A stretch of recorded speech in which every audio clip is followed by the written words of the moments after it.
네, 안녕하세요.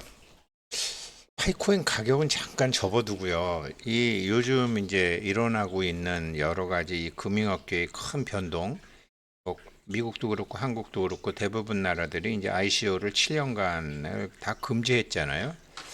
그러면서 지금 이제 뭐 ICO라는 게 뭐 원래 아는 놈이 모르는 놈 등쳐먹을 때 말을 어렵게 쓰거든요. 그래서 그래서 제가 왜 이병철 회장 얘기도 했잖아요. 말을 어렵게 쓴다고요, 일부러. 근데 그래서 이제 뭐 완전히 뭐 도둑놈들이 그동안 암호화폐에서 판을 쳤죠. 판을 쳤죠.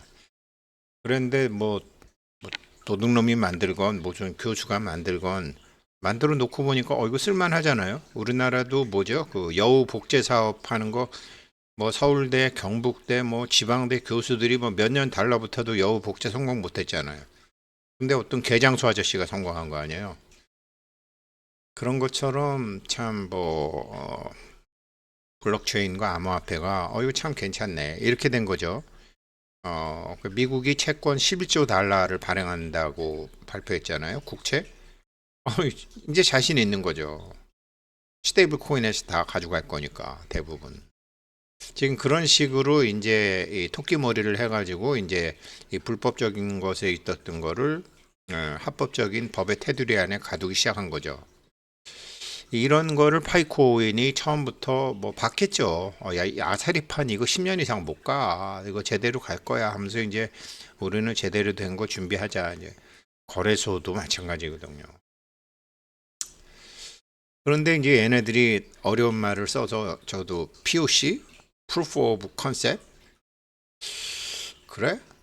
컨셉 증명을 하자 이 말이야. 우리 보고 이제 그렇게 했는데 10월 23일부터 이 사람들이 이제 KYC가 뭐 얼마가 됐어요. 뭐 오픈 마인드랑 얼마가 했어요. 이게 10월 23일부터 계속 쏟아내고 있는 거거든요. 노드 054 버전 릴리스해요. 이제 이런 일련의 사태들이 10월 1일 날 청대어팡이 홍콩에서 리퀴디티 시대에서 유틸리티 시대로 간다. 그러니까 유동성 시대에서 유용성 시대로 간다. 이런 얘기들. 이런 것들이 어떤 한 군데로 이렇게 수렴이 되고 있는 것 같아요. 지금 이제 왜 제가 이런 말씀을 드리냐면요. 이게 판을 보고, 이게 이런 아사리판이 오래 못 가.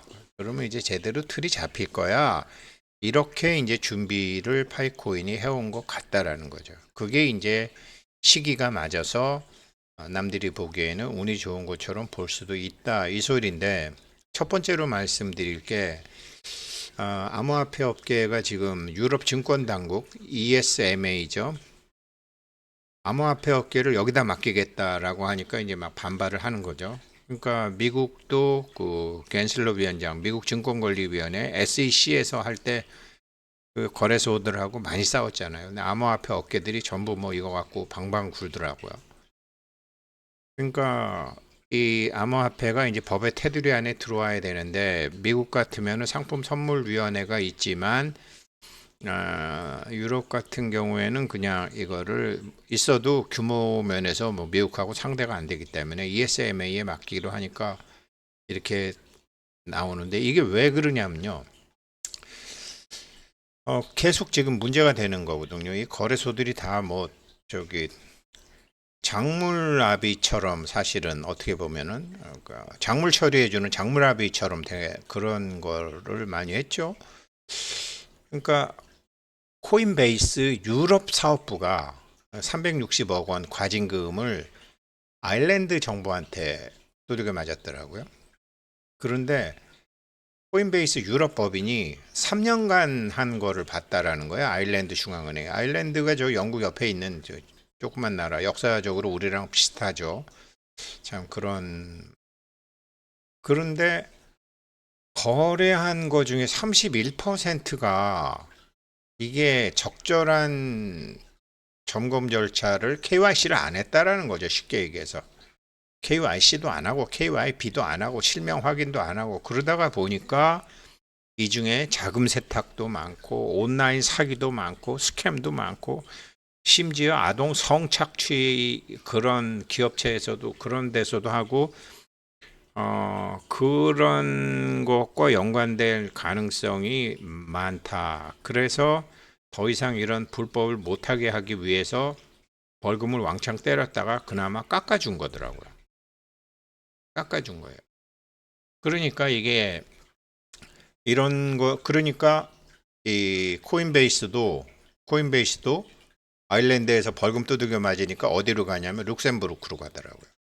룩셈부르크는 거기는 이제 텍스 헤븐 지역 비슷하죠. 그러니까 거의 그런 데죠. 거기 글로 가겠다라는 거죠. 법망을 피해서 가겠다라는 거죠. 아일랜드 빡세니까. 아일랜드가 그렇게 빡센 나라도 아니었는데. 그런데 유럽 증권 당국에다가 EU 전체가 아일랜드는 EU 국가니까요. 유럽 증권 당국으로 한다고 그러니까 암호화폐 업계가 반발한다 이거죠. 그러니까 KYC, KYB가 이제 앞으로 얼마나 중요한 것인지 그리 알게 되는 거죠. 그런데 이게 참 묘한 게요. 이런 사건이 났는데 이게 1번 사건이에요. 1번으로 제가 여기 이제 1, 2, 3 했잖아요. 여기 이렇게 했잖아요. 1번으로 이제 KYC를 제가 말씀드린 거고요. 두 번째가 최근에 이제 스트림 파이낸스 사태가 났는데 스트림 파이낸스라는 기업이 이게 루나 사태 이후에 루나 최대 규모의 돈이 없어진 거죠. 그러니까 디파이 자체가 이게 아무튼 뭐 디파이니 무슨 뭐 이상한 말 만들어 갖고 아는 놈이 모르는 놈 등쳐먹을 때 이런 거 많이 하죠. 그 디파이가 이게 연쇄적으로 붕괴할 수도 있다. 스트림 파이낸스가 갑자기 입출금을 중단한 거죠. 뭐 탈중앙화 금융이 어쩌고 저쩌고 했는데 이게 스트림 파이낸스라는 요게 스트림이거든요. 그러니까 그 키보드가 있고 모니터가 있고 파일이 있고 네트워크가 있는데 요거를 이렇게 이제 가지런하게 해서 이제 프로그램으로 하게 하는 것처럼 이런 돈이 필요한 업체와 돈과 이렇게 연결해주는 자금 중개 같은 거를 해주는데 이게 뭐 1억 불 일단 손실이 됐다는데 이런 식으로 디파이 업체 전체가 하고 있는 게 80억 불이라는 거예요. 이게 다 사실은 위험하다라는 거예요. 근데 왜 위험하다라는 걸 보니까 대부분 단일 노드 시스템이라는 거예요. 이런 데가. 단일 노드 시스템. 그러니까 파이코인도 296개 노드 어쩌고 저쩌고 하지만 그 296개 노드 밝히기 전까지는 단 3개 갖고 했죠. 그럼 메인 서버 하나에 백업 서버 2개 갖고 했다라는 소리죠. 그런 식이라는 거죠. 그런 식으로 모든 이런 암호화폐를 근간으로 한 거래소니 뭐 디파이 업체니 전부 이렇다라는 거죠. 전부 단일 노드라는 거죠.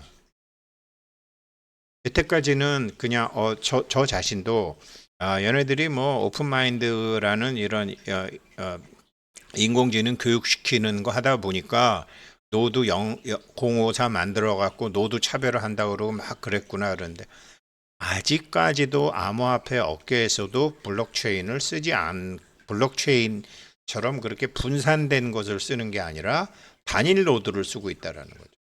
암호화폐 금융기관이. 그런데 이게 사태가 좀 심각한가 봐요.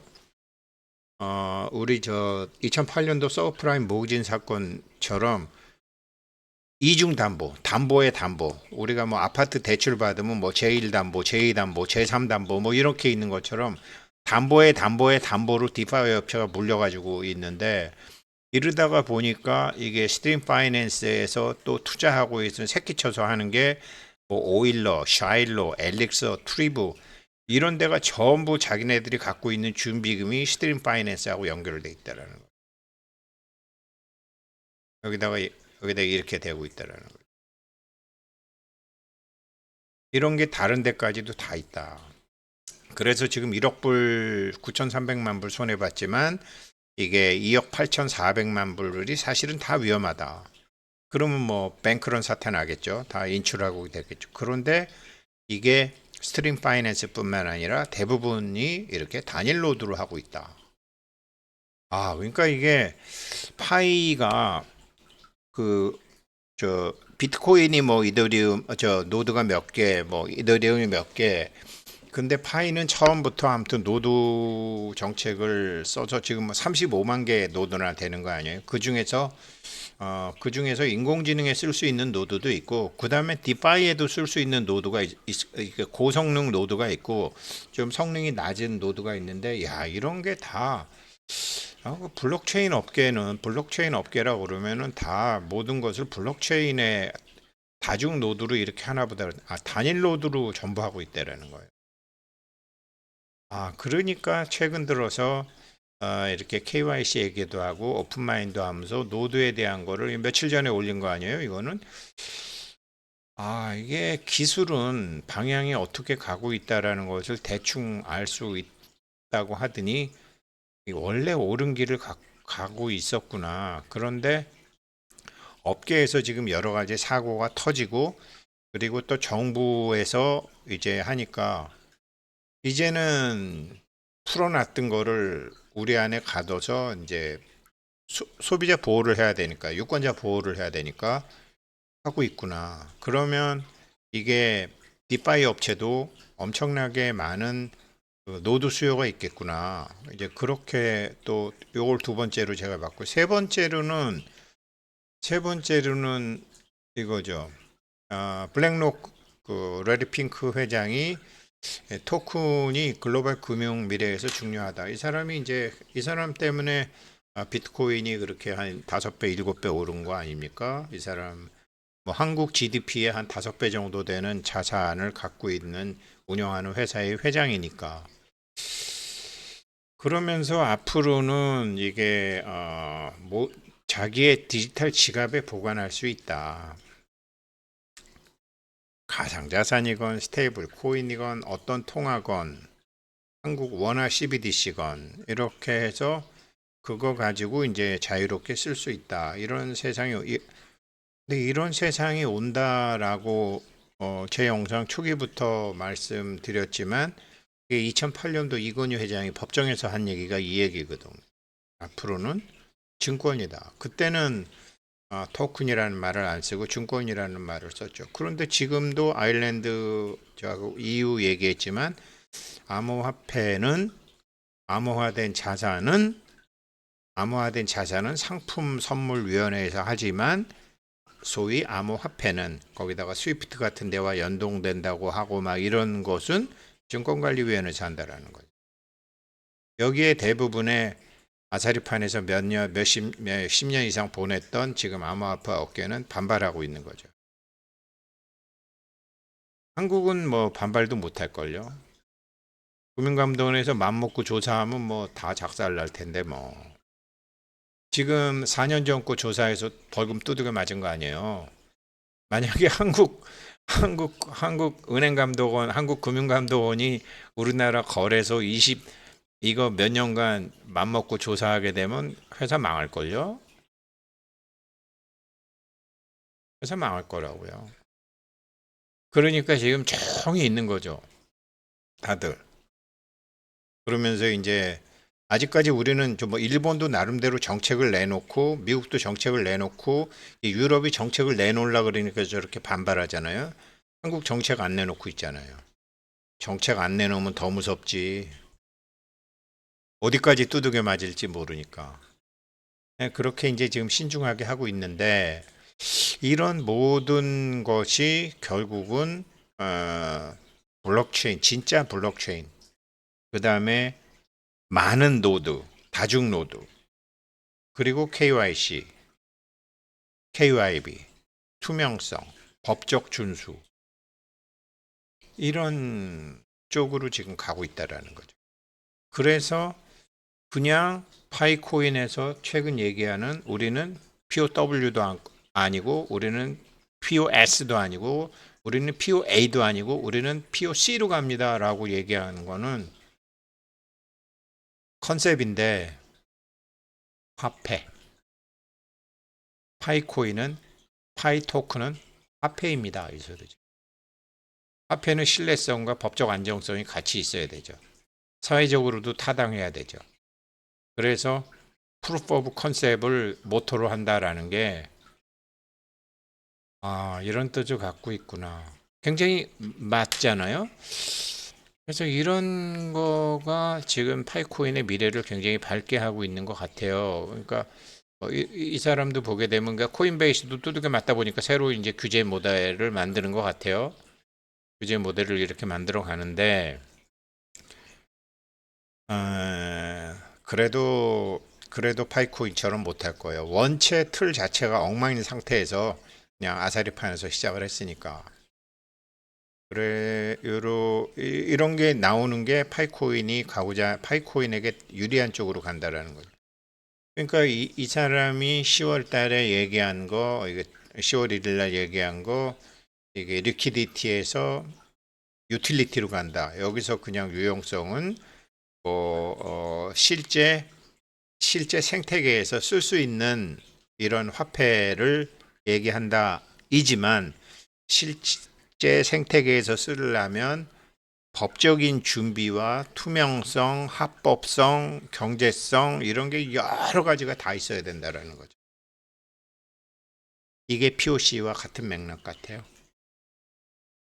이렇게 보는 것 같고 그래서 요즘 뭐 조각조각 파이코인으로 은행 만든다 뭐 바이낸스에서 파이 구매 바이낸스는 CEX 거래소도 갖고 있지만 바이낸스가 DX 거래소도 갖고 있으니까 바이낸스 덱스에서 이제 파이 구매의 감매를 했나 봐요.